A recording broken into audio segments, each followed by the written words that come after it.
Thank you.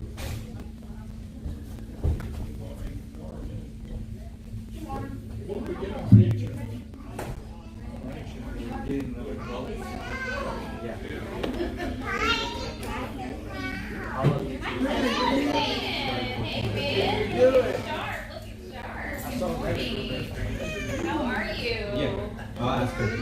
You'll turn your hymnals over to page 305. Is that too loud, this mic? It is, right? Well, we had the funeral yesterday, so we put the volume up.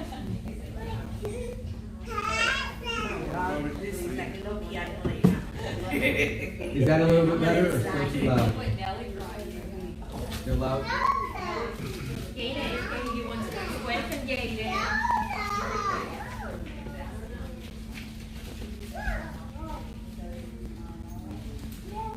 How about now? So That's good. All right, 305. I must tell Jesus. 305.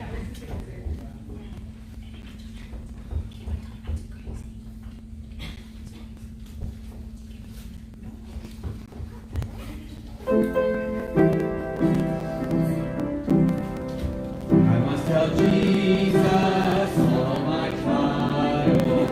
I cannot bear these burdens alone. In my distress, He kindly will help me.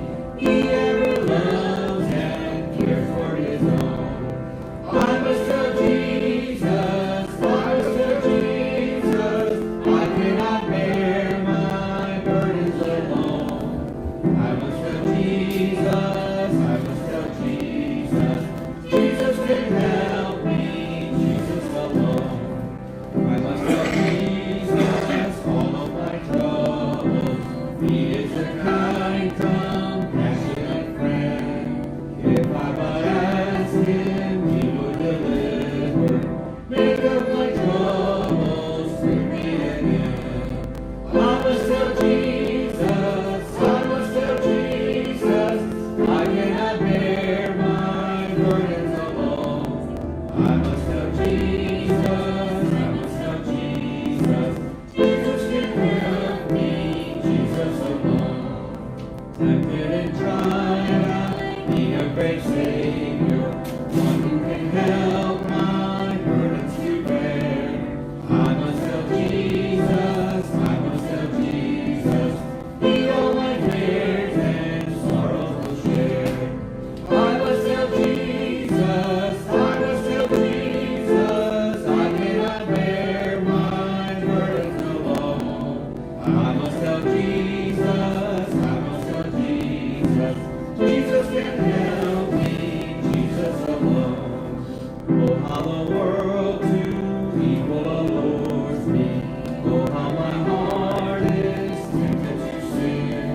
I must tell Jesus, and He will help me over the world the victory to win. I must tell Jesus, I must tell Jesus, I cannot bear my burdens alone. I must tell Jesus, I must tell Jesus, Jesus can help me, Jesus alone. And now we'll have our Sunday school report by Brother Bobby. Good morning, it's good to see all of you. Oh, we had plenty of room here at Sunday school this morning, but we had 8. That's okay. With a situation like it is, that's one of them. Now, next Sunday it's going to be 10 o'clock. See, you thought I forgot, didn't you? See y'all in.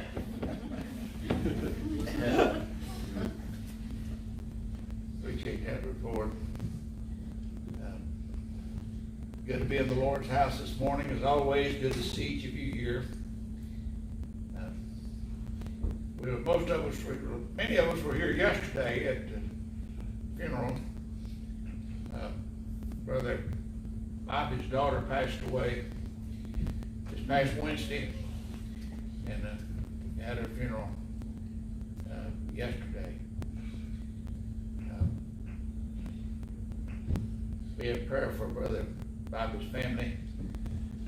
We know where Jackie's gone, but that don't keep us from that human part from missing her. In the way of announcements, our service, our visitation, gonna have a soul winning at 2. Yes, sir. Yeah. The services will resume in June. Okay, 2:00 this afternoon for soul winning. Wednesday night, our prayer meeting and Bible study is at 6. Next Sunday is the 5th Sunday, which traditionally we have 5th Sunday dinner during that time. Well, we talked about it last week briefly, and we decided that not a good idea right at this point. We'll wait a while till things kind of let up. Okay, anybody else have an announcement, anything you'd like to mention? I wanna thank everybody for yesterday. Well, Thank by the way, there's some masks back there, if y'all choose to get one, help yourself to it. Nobody's offended, most everybody had one on yesterday, and I myself did a little while. But it's, you wear one if you choose, we're not gonna make you, okay? Someone told me I should put a sign up on the door coming in there, but I didn't feel they had to do that. No. Okay, any announcement, anything you'd like to share with us? Well, do keep Brother Bobby and his family, because when you bury a child, it's different. And several of us here today have done so. But it's not always easy. You think of the children burying their parents, and we think that's the way it ought to be, but it doesn't happen that way all the time, does it? Okay, if there's no other announcement, we'll get you a hymnal and have Brother Enrique as he leads our singing. You'll turn your hymnals over to page 100. 100. Blessed Redeemer.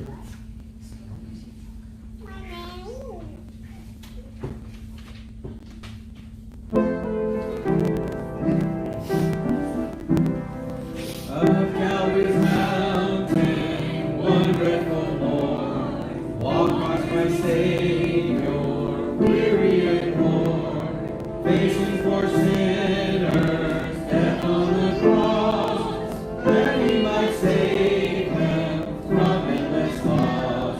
Blessed Redeemer, precious Redeemer, see how I see Him on Calvary's tree, wounded and bleeding, for sinners pleading, blood and unheeding, dying for me. Father, forgive me, thus we did pray. He while His lifeblood flowed Christ away, praying for sinners while in such woe. No one but Jesus ever loved so. Blessed Redeemer, precious Redeemer, see how I see Him on Calvary's tree. Wounded and bleeding, for sinners pleading, blood and unheeding, dying for me.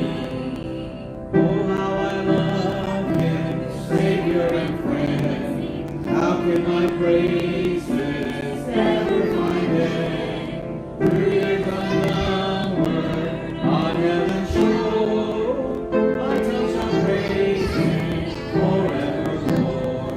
Blessed Redeemer, precious Redeemer, see how I see Him on Calvary's tree. Wounded and bleeding, for sinners pleading, blood and unheeding, dying for me. And then we'll stand for the singing of the final hymn. Turn your hymnals over to page 471. 471, if I could get Brother Todd and Brother Renee to take up the offering on the last stanza. 471, Brother Todd, Brother Renee on the last stanza, take up the tithes and offerings. Count your blessings. We should count our blessings. Yeah.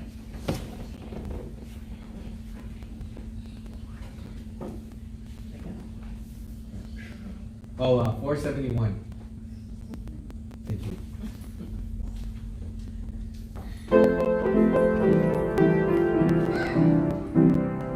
When on life feels through my tempted cause, when you are discouraged, thinking all is lost, count your many blessings, leave them one by one, and it will surprise you what the Lord hath done. Count your blessings, leave them one by one. Count your blessings, see what God hath done. Count your blessings, leave them one by one. Count your many blessings, see what God hath done. Are you ever burdened with a load of care? Does the crush is heavy you are called to bear? Count your many blessings, every doubt will fly, and you will be singing as the days go by. Count your blessings, name them one by one. Count your blessings, see what God has done. Count your blessings, name them one by one. Count your many blessings, see what God has done. When you look at others with their land and gold, think that Christ has promised you his wealth untold. Count your many blessings, money cannot buy your reward in heaven or your home on high. Count your blessings, leave them one by one. Count your blessings, see what God has done. Count your blessings, name them one by one. Count your many blessings, see what God has done. So amid the conflict, whether great or small, do not be discouraged, God is over all. Count your many blessings, angels will attend. Help and comfort give you to your journey's end. Count your blessings, name them one by one. Count your blessings, see what God has done. Count your blessings, name them one by one. Count your many blessings, see what God has done. This time we're gonna look to the Lord as we pray. Brother Bobby, would you lead us in a word of prayer? Dear Heavenly Father, it's an honor to come into your house today. I had to come up here. Daddy was supposed to outlive his girls, but I didn't. My little girl's gone. But that's what I'm here to pray for. God, I want you to look after all the members of our church. Be with their families overseas and all the military, Washington.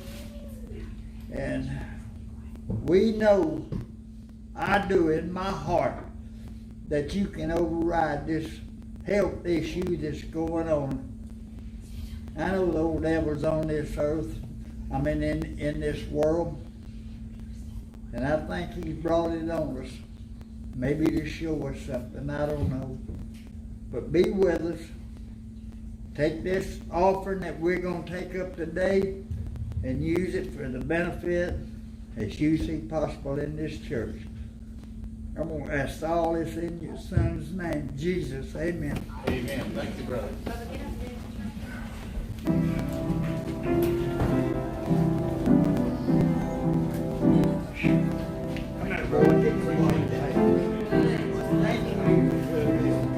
Oh boy, you got a helper there.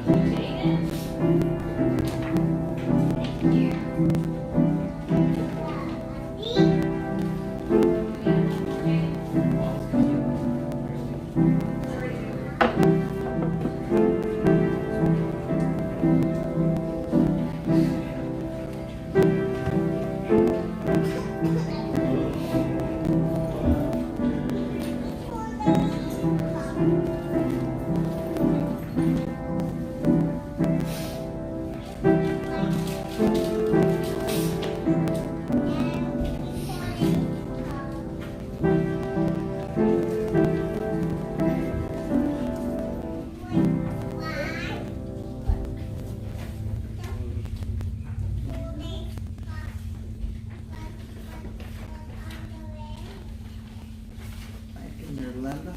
Nice.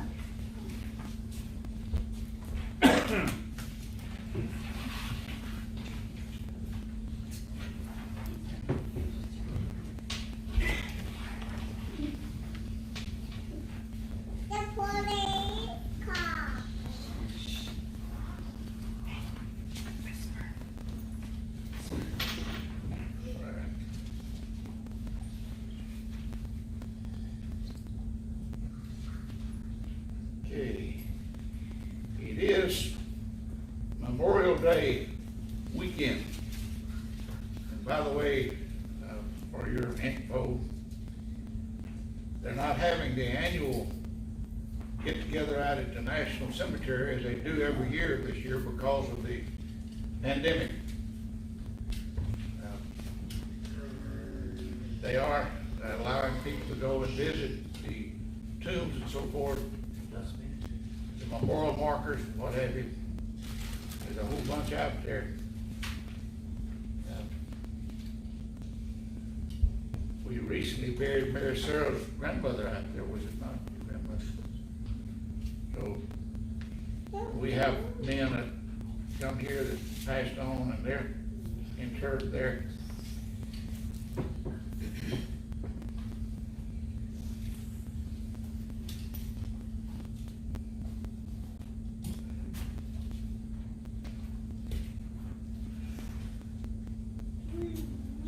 Okay.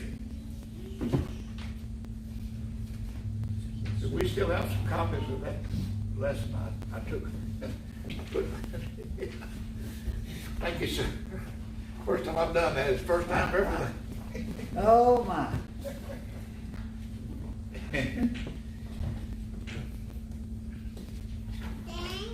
But it's proper and fitting.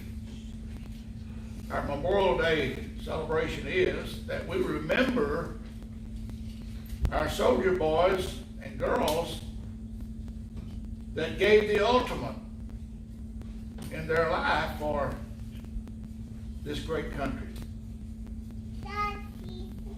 We recognize them, but this is not necessarily for just veterans, but I would say I don't think we have one veteran that's here today unless Brother Bobby, you're the only one I think that's here today that's the only veteran. I guess so. Brother Bobby thankfully didn't die for his country, but he made that pledge. Did you not, Brother Bobby? I will defend it with my life. You made that. That's what you have. That's where you rolled the dice, didn't you? Where you go? Because a lot of them didn't come back. A That's bunch right. of them, and that's who we're really honoring today. Memorial Day was set up for that purpose. Actually, give y'all a little history lesson. In 1866, in Columbus, Mississippi, the Confederate soldiers decorated the graves of their lost loved ones. They did that to show respect and honor to those people that, folks, when you give your life, that's all you got. You got nothing else to give. And these people gave their life. A lot of them are still buried in foreign countries. That was done necessarily because of necessity in those days. But that happened in 1866. 2 years later, in 1868, General John Logan, Republican Army Commander-in-Chief, declared May the 30th to decorate the graves of those who had died during the Civil War. They decided that they would include all the wars in the history the United States have been involved in. So they included all the soldiers and what have you that had lost their life. And it was changed then to the last Monday in May. And whether realized or not, that's the case today. Tomorrow will be the last Monday in May. And they literally voted to include all the war dead. Decorating the graves had significance to the families of those that had lost their loved ones.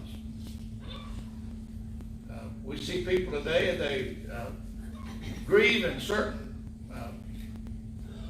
manners.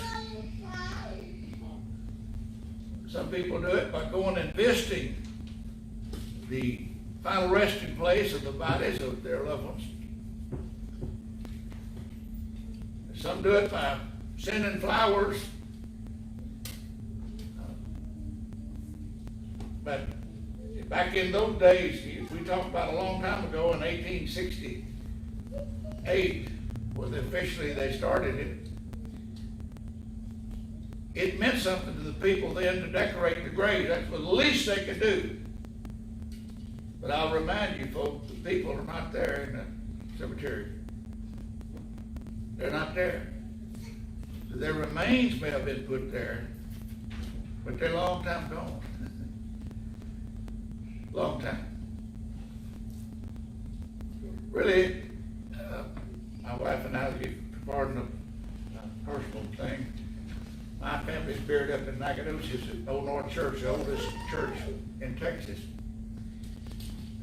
We have my great-grandfather and my great-grandmother, my grandmother, grandfather, my dad and mother, and my son all buried in a row. And it's proper, of course, because of tradition. But Linda and I, when we buried our little boy 41 years ago, we bought plots out here to Memorial Oaks. And we anticipated maybe being put there, but then my other son got killed. And he had requested to be buried up in Nacogdoches. So, folk, it don't really matter. Y'all remember that when you're trying to decide on burial plot. The person's not going to be there anyway. I'm going to be with the Lord myself. Not because I deserve it, but because He paid that price that I claimed. Amen. But let's don't dwell on so much on that, where we're going to be buried. It's how we're going to be buried. Having known the Lord or not known Him. And it's a lot better to have known Him, isn't it? Okay.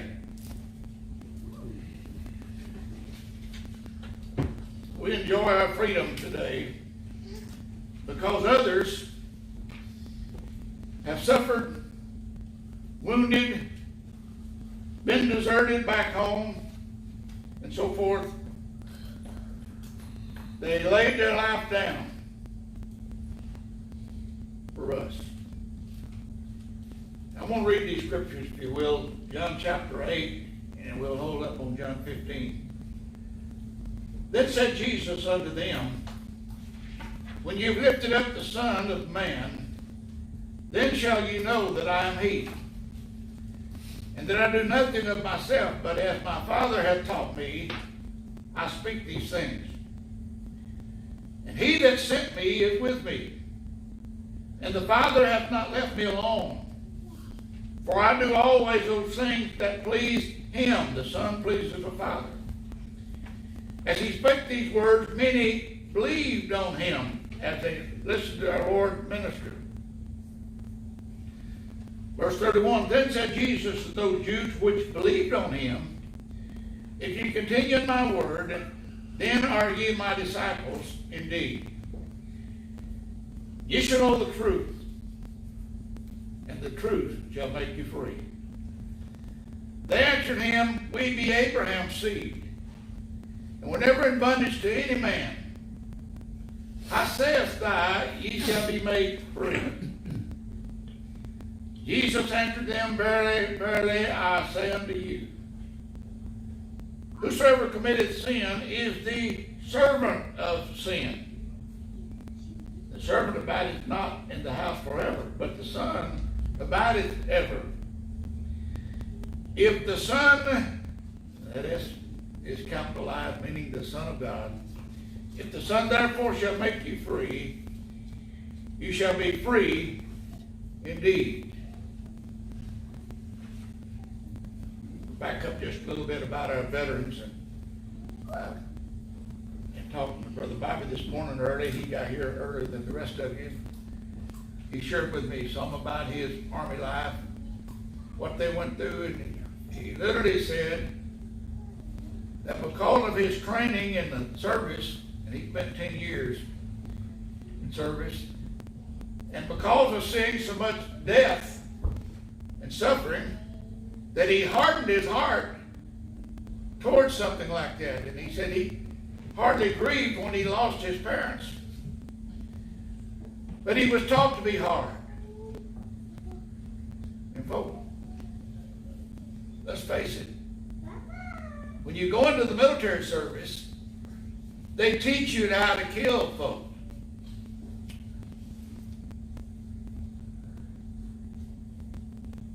And a lot of people bring that back with them, and they call that PTSD, post-traumatic syndrome. Brother Bobby's been diagnosed with that. And I'm afraid if you and I had been trained that way, then all of us, because we are human, the human part of us couldn't absorb all that. And naturally we would have to harden our heart to some of these things. And when you think about soldier boys, you think of the whole price that they pay. Because whether they die in the service or not, they pledge to do so. And they bring back a lot of that home with them. But the greatest freedom that any country has ever enjoyed is found in this country that we dwell. I'm told that history tells us that this country was initially founded for the freedom we enjoy, the freedom of religion.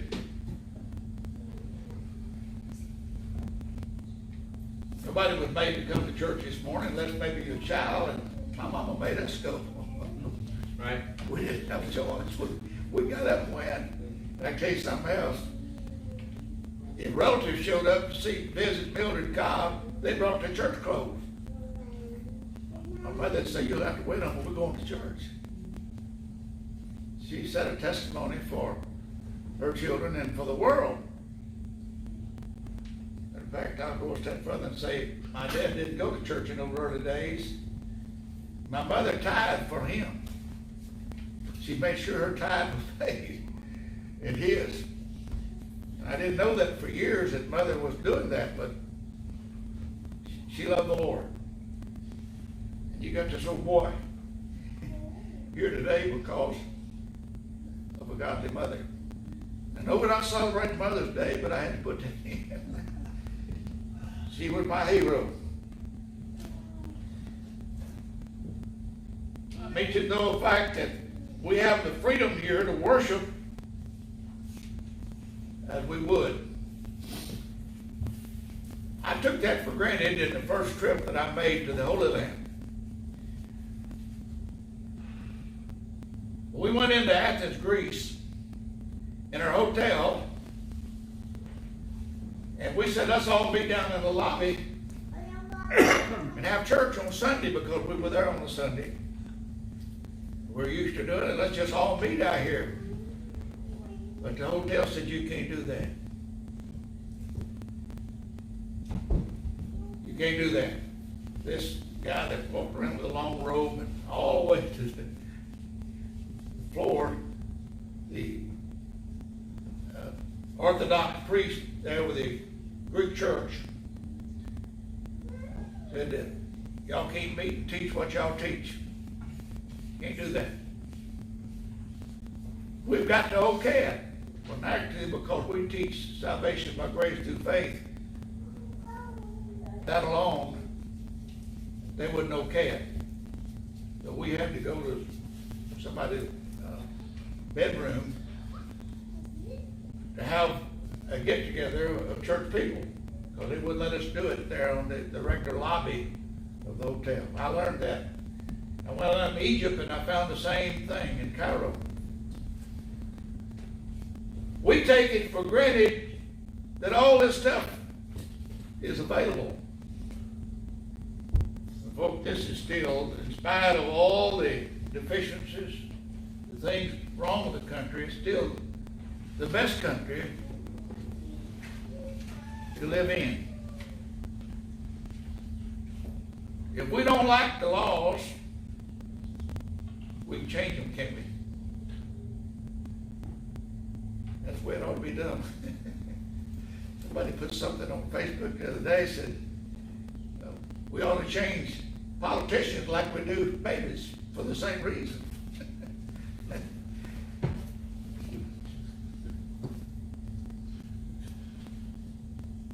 And folks, we've got that right, haven't we? If we don't like somebody, we can get on a campaign and say, let's vote this person out.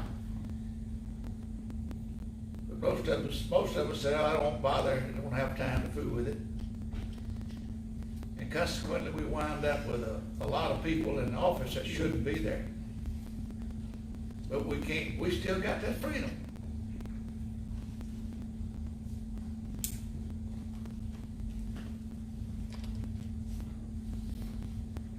But then Ricky and I were talking just prior to church this morning about him being tracked where he was at on his cell phone.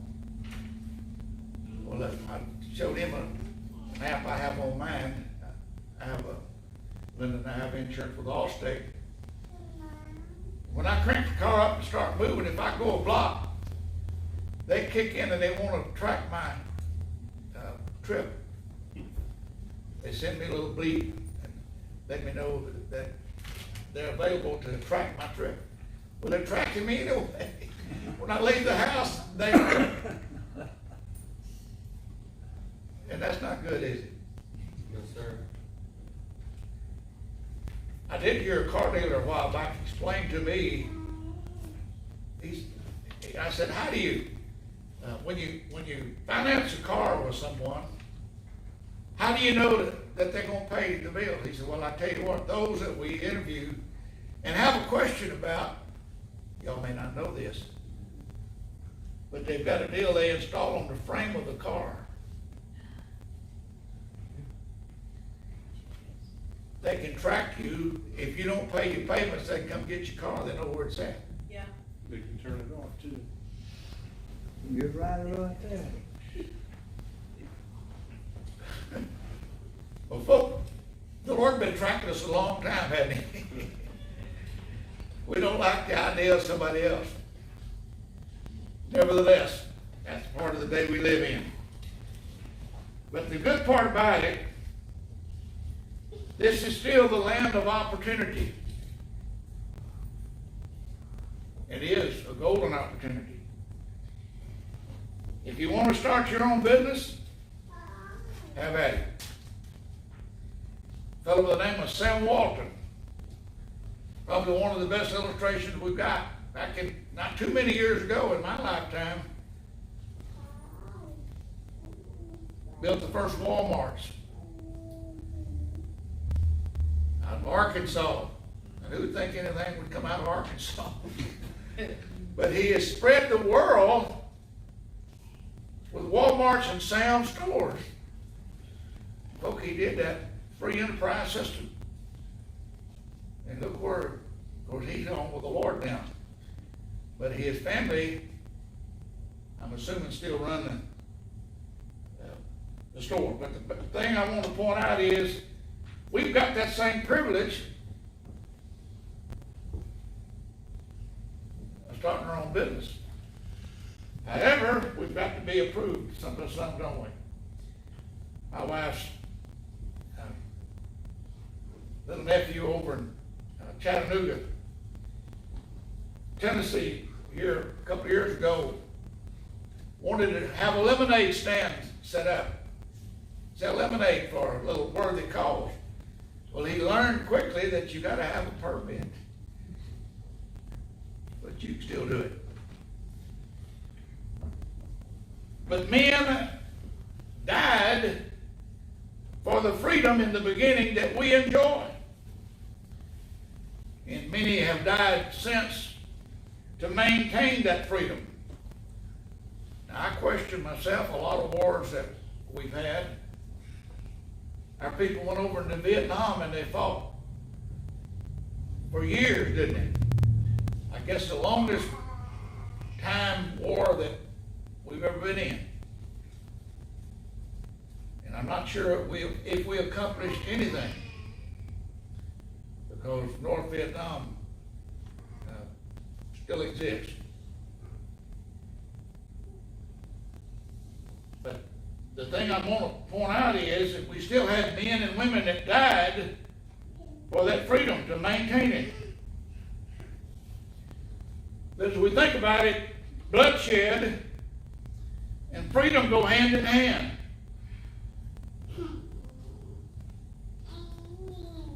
I'm not a history buff, but I did read some up about the Memorial Day, and they told us about some of the heroes that existed, and I want to mention one particularly, way back to the War of the Revolution. A fellow by the name of Nathan Hale. Now, some of y'all are history. Do any of you remember Nathan Hale? What he was famous for? Well, he became a President Washington asked him, or he asked for a volunteer. Nathan Hale had already finished Yale University at the age of 18. He was now 19, or 21 when he gave up his life. But he was sent to New York by George Washington to spy on the British. Well, the British caught him. And the next day they hung him. He paid the ultimate. You remember what his last words were? Give me liberty or give I regret, right?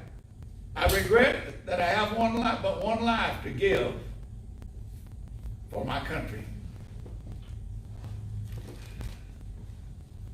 He had 5 siblings that were also in the service. The whole family almost served in the war. But he gave the ultimate. And his last words being, I'd do it again.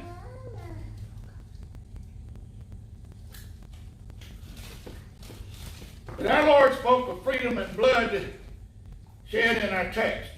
Verse 32, if you look back at verse 32 on your paper. You shall know the truth, and the truth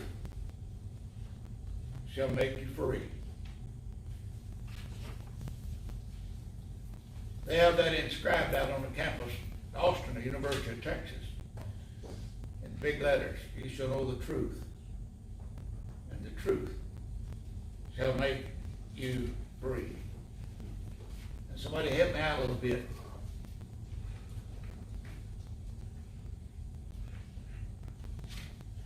Who is truth? Who is truth? Jesus. Jesus Christ, the Son of God. And that's why he said, you shall know the truth, and the truth shall make you. And the Lord said, if I make you free, ye shall be free indeed. Verse 33, they answered him, we be Abraham's seed, we're never in bondage to any man. How sayest thou, ye shall be made free? And then in verse 36, he said, if the Son therefore shall make you free, you shall be free indeed. We've been made free from the penalty of sin, have we not? And Jesus showed them that they were slaves to sin. That's still true, folks. Men without God are still slaves to sin and Satan, given over to the powers which alone they cannot control. And man. There's still no cure but from God, even his son Jesus. But Jesus said, if I make you free, ye shall be free indeed. And the truth will always prevail. He is truth. When he made that statement, I am the way, the truth, and the life. No man cometh to the Father but by me. Look, not one of the ways of getting there, is it? He is the way.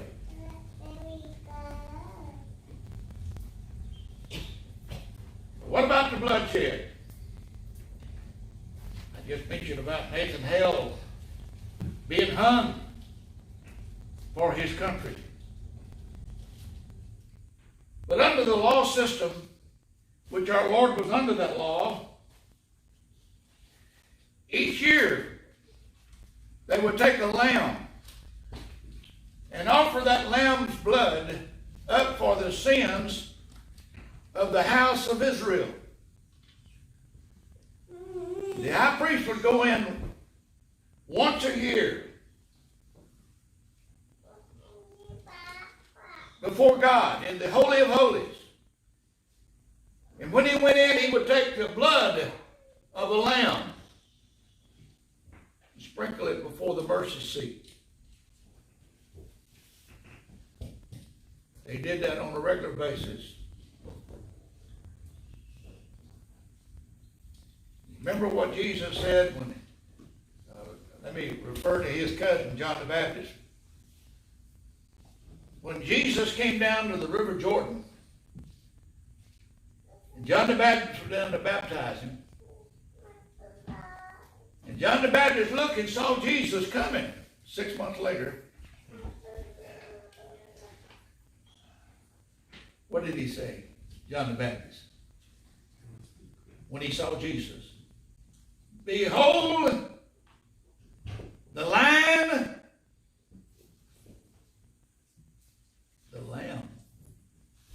of God, that taketh away the sin of the world.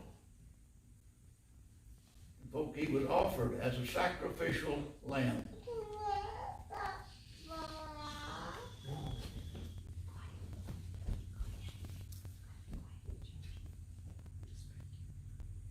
We just mentioned earlier about several of us here have buried our children. That's a fact, and we don't expect to do that in life, do we? But several of you have lost children out here. And you know how your heart ached? What's the difference with God the Father when he gave his only child that we might be with our children and live with them forever? And folks, that makes a difference, doesn't it?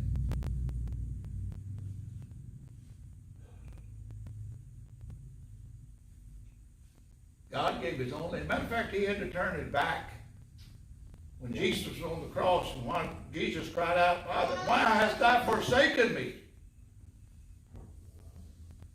The flesh cried out. Folks, that's love. There was no other way that you and I could be saved but the way that God ordained. He was nailed to that old rugged cross. When he was hanging there, he said to the disciples, behold my mother, take my mother away. I don't want her to see all this.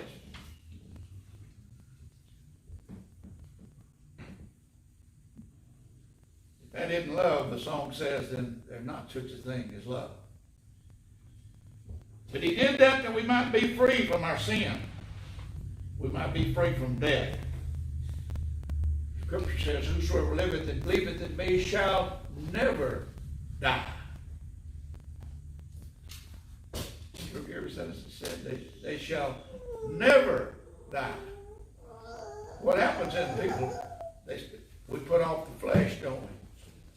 But that eternal soul abides forever. That's true even in a communist country. They can still have the freedom that comes through Christ.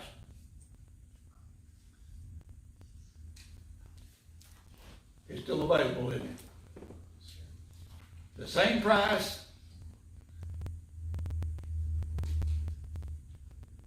that the Lord paid for my sins, He paid for yours, and for the sins of the whole world. That's why He said, for God so loved the world that He gave His only begotten Son, that whosoever believeth in Him should not perish, but have everlasting life. But even in that country, where our Lord is not typically mentioned, He can still be found. If you will, let's read the last verse on the page that we have here.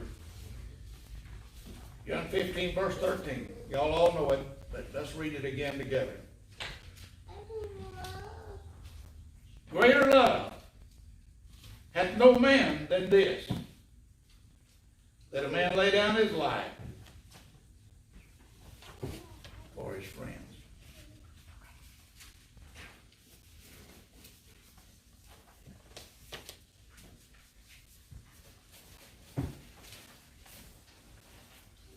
The famous ball player died here in the last week or two with that pandemic. He had a kidney disease. And his daughter told him, Bob Watson, who used to be the general manager for the Astros and the Yankees. But his daughter told him, said, Daddy, I've got 2 kidneys. I'm going to give you one of mine. He said, no, I've lived my life. You're going to need that. But she was willing to perhaps lay down her life and give her a kidney, but which is always life-threatening. So he said, I'm going to go ahead and take what God delivers, what He gives me. Made me think a lot more about the guy. Okay. Anybody have an announcement they'd like to share with us this morning? If not, well, I appreciate y'all's attention today, and let's at least consider Memorial Day and what it means, the significance.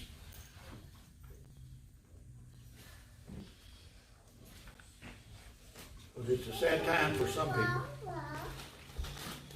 All right. We'll go ahead and stand together if there's no other word, but we'll be dismissed.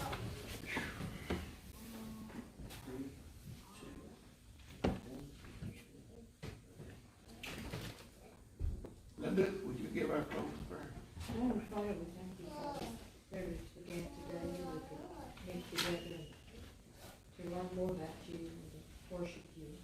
We just ask that you will be with all the people that have lost their loved ones, and just comfort them during this time of their loss. But just knowing that you'll be able to see them again. You just be with us as we go the rest of our day, and that we will always try to live a life that will be pleasing to you. And always put you first in our life. We ask all these things in that name. Amen.